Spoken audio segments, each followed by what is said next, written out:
tayo po ay magkukulay ngayon ng ating buhok dahil tumaas na po yung ating dating kulay at bumaba na pala yung ating kulay na halos ganito na po. Itim na yung ating tuktok at yung ibaba naman po ay nandun pa rin yung dating kulay na inilagay ko. So, ang lalagay po natin ngayon ay mocha chocolate na trending talaga ngayon at laging nire-request ng mga client. So, itry din natin sa ating mga sarili.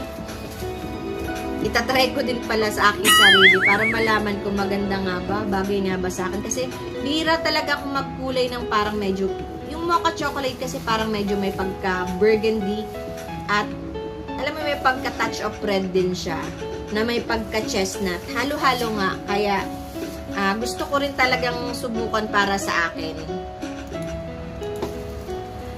Ayan, ito yung kulay ng buhok ko ngayon, guys. Maganda pa rin naman yung kulay kasi yung tuktok. Pero, kulayan na rin natin ng mocha chocolate na yan.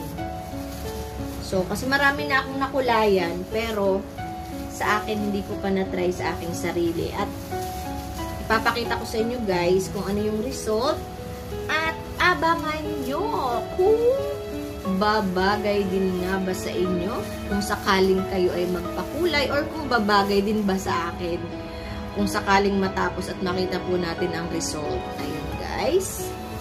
So pag nagkukulay, ako kasi guys, hindi talaga ako nagpapasalon kasi alam niyo na ako gumagawa ng hair.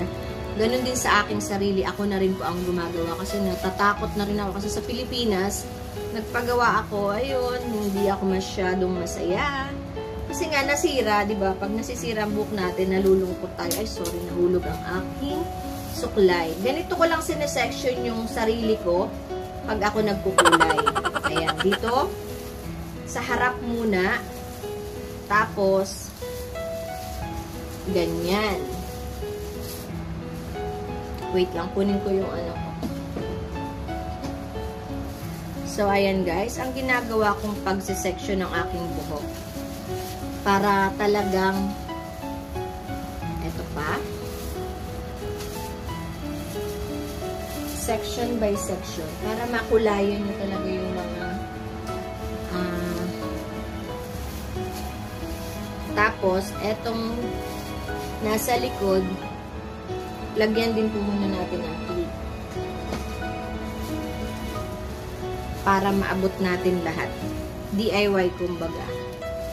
So, ayan, uunahin ko na yung nandito sa harap. Ganyan po ako magkulay ng aking hair. Ayan, guys. Etong nasa harap na to, yan ang inuuna ko. Bale, itong dito.